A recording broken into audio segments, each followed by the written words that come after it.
Well, as always, this is an amazing conference. And every year for Tech Live, our team at Activate creates our Technology and Media Outlook, which is now up on the Wall Street Journal site and on the app. And the report is based on very large-scale consumer research and industry analysis.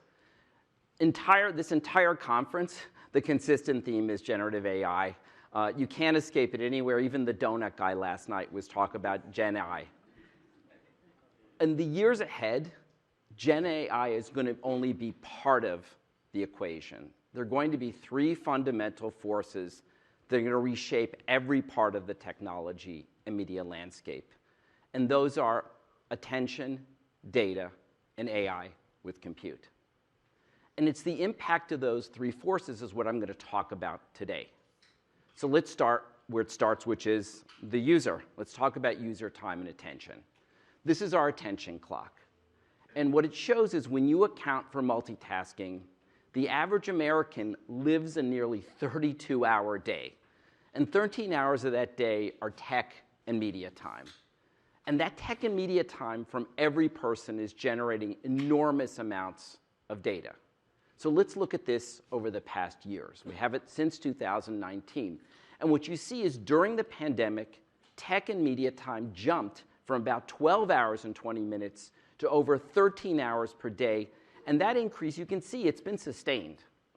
And by 2027, we forecast that we're going to be at 13 hours and 18 minutes. To put that in perspective, every additional minute of user attention adds about $1 billion to the technology and media economy. But not everybody spends the same amount of time. There's a group of people that way over-index on their time and attention with technology and media, and we call them super users. These people account for 24% of all users, and yet they spend about 18.5 hours a day of multitask attention. And that's almost double everybody else. Super users, they're also super spenders. This shows how they spend, and they over-index on everything from e-commerce to music to gaming. And super users, they're going to lead the way into new technology. They're almost 4 times as likely to use a generative AI tool, and they're almost 3 times as likely to be on a metaverse platform. Now, this is interesting. Not only do super users throw off a ton of data, but they're also willing to share more of it. 78% of super users, they're willing to share their data versus 51% of all other users. And this growth of attention and usage for generative AI is expanding like no other technology we've seen before. I love to look at this. ChatGPT visits on the web, they've skyrocketed since the end of December, and they're going to continue to grow with the launch of both the iOS and the Android apps. Most important is the role that Gen AI is going to play in search and discovery. So between Google and Bing, web search today is nearly a $100 billion business in the US, and I believe that search is going to be fundamentally impacted by Gen AI. So this is what our research shows. It shows that today, there are 13 million people that are using Gen AI as the first place they go for a web search. That's about 5% of all adults. And we project that this number is going to get to 30 million by 2027. So that's 90 million by 2027. So that's over 30% of all adults. And it's not hard to understand. Web search today serves links to other information. Gen AI serves you a set of information that's packaged and ready to use. Also, in terms of discovery, TikTok is going to disrupt online search and shopping discovery. It's already one of the top sources for shopping search for 18 to 34-year-olds. And here are some examples of some TikTok searches. You've got search for a TV, for a stereo, and for a laptop. As TikTok's daily user attention expands, it gathers more and more data from each of its users. And it's able to use that data to make decisions for you. And it's all powered by AI. TikTok is already the top social media platform that's used to discover music. And the major music streaming services, they're already following TikTok's lead by integrating AI into their discovery. So these are the top 3 music streaming services, and what you can see is that Spotify has created something they've called AI DJ. And it not only adapts your music taste, but it also has an AI voice to give you a live DJ feel. In essence, the AI DJ is making your music choices for you. But it's not all great. People are using generative AI to clone a music artist's voice and style. Here you have 3 artists and 3 different songs. You've got Kill Bill, which is sung by SZA. You've got Heart on My Sleeve by Ella Mai. And you've got I Feel It Coming by The Weeknd. And what's happened is people have been able to use AI to clone these songs and have them played by another artist. So for example, somebody has used AI to have Ariana Grande singing SZA's song Kill Bill.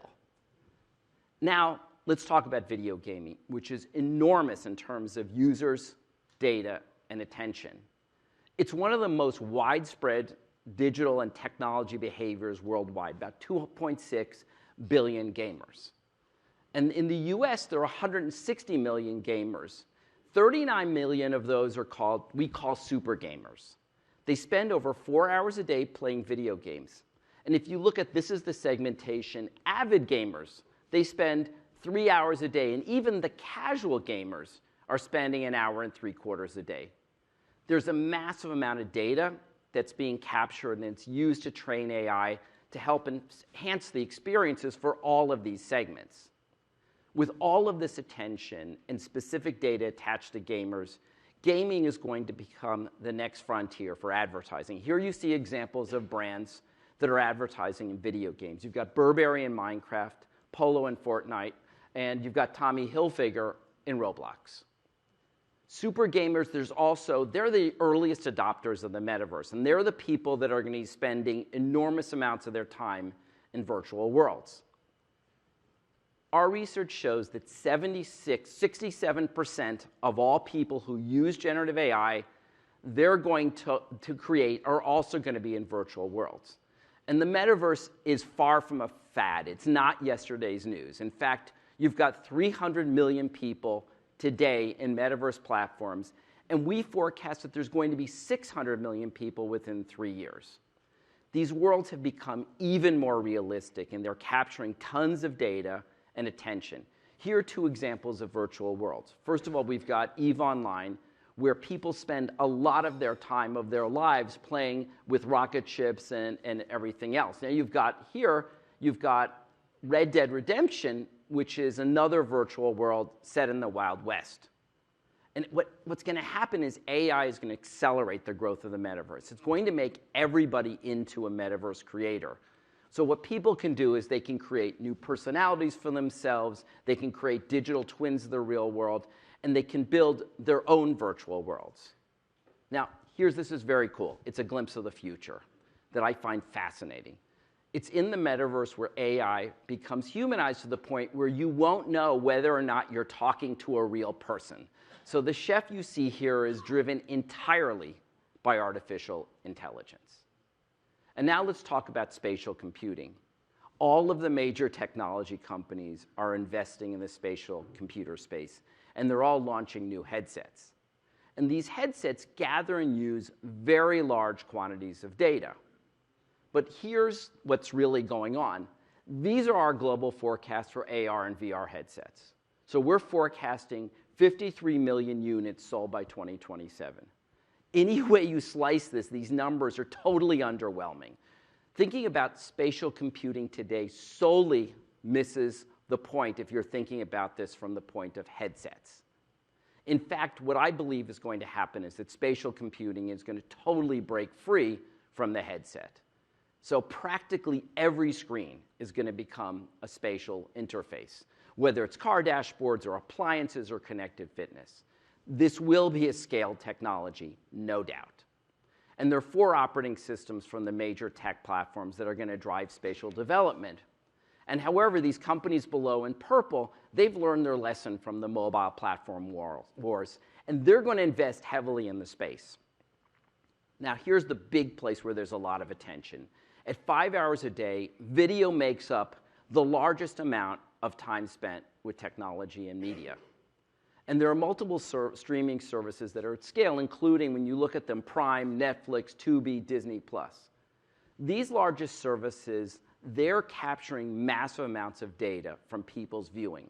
And that data is going to drive their programming investments, it's going to drive their recommendations, and their hold on subscribers' attention. And we've been tracking this since 2016. And today, the average streaming subscriber is paying for 4.9 video subscriptions. And by 2027, they're going to be paying for 5.8 streaming subscriptions. And those subscribers are all going to be watching them through connected TVs, which are also capturing a ton of data, not just within one streaming service, but across all of the video streaming services, as well as what you're watching on the TV. And practically every home is going to have a connected TV by 2027. And time with social video, that's going to largely be on your phone. It's going to be continuously holding your attention, feeding you videos, and ultimately making those choices for you based on your data.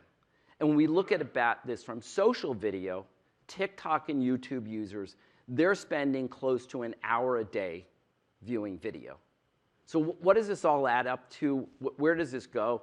So everything I've talked about and more, it's going to add to the growth opportunities in global and internet media revenues. And they're going to grow from $2.3 trillion today to $2.7 trillion by 2027. It's going to add about $400 billion to the tech and media economy. So this all comes back to those three things: attention, data, and AI with compute. And thank you, everybody.